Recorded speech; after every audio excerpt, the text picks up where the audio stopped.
হরে কৃষ্ণ সুধী ভক্তবৃন্দ, সবাইকে প্রণাম। সবাই কেমন আছো? ভগবানকে প্রণাম করো। আজকে মহাদ্বাদশীর প্রসাদ দর্শন করো। হরিবল। প্রসাদ দর্শন করে কৃপা আশীর্বাদ লাভ করো। প্রসাদ যদি ভক্তি করে দর্শন করে প্রণাম করি, আমাদের জনম জনমের পাপ আমাদের জীবন থেকে চলে যায়। হরে কৃষ্ণ।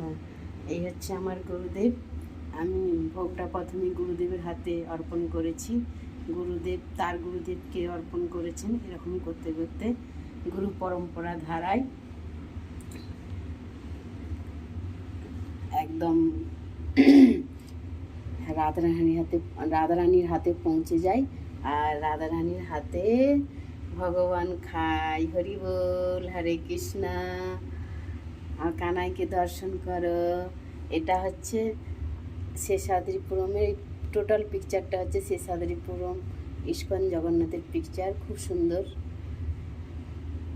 আর ভোগ লাগানোর সময় এরকম সাজিয়ে নিতে হয়। একটা রুমাল, ঘণ্টা, তুলসী পাতা, আচমনপত্র আর আচমন করানোর জন্য ভগবানকে, গুরুদেবকে আচমন করানোর জন্য একটা জায়গা। এটা হচ্ছে গুরুদেব আর ভগবানের আচমনপত্র।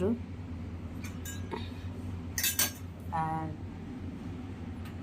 এটা হচ্ছে গিয়ে এইগুলোকে পঞ্চপাত্রও বলা হয়, আবার আচমনপত্রও বলা হয়।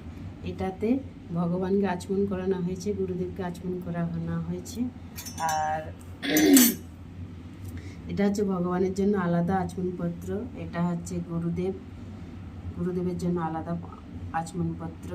আর এটা হচ্ছে আমার জন্য আলাদা আচমনপত্র। এরকম করে সাজিয়ে নিতে হয়। একটা ঘণ্টা, রুমাল দিয়ে ভগবানের খাওয়া হয়ে গেলে রুমাল দিয়ে ভগবানের হাত মুখ মুছিয়ে দিতে হয় খুব আদর করে। তারপর ভগবানকে আদর করে বিশ্রাম দিতে হয়। হরি বল। হরে কৃষ্ণ।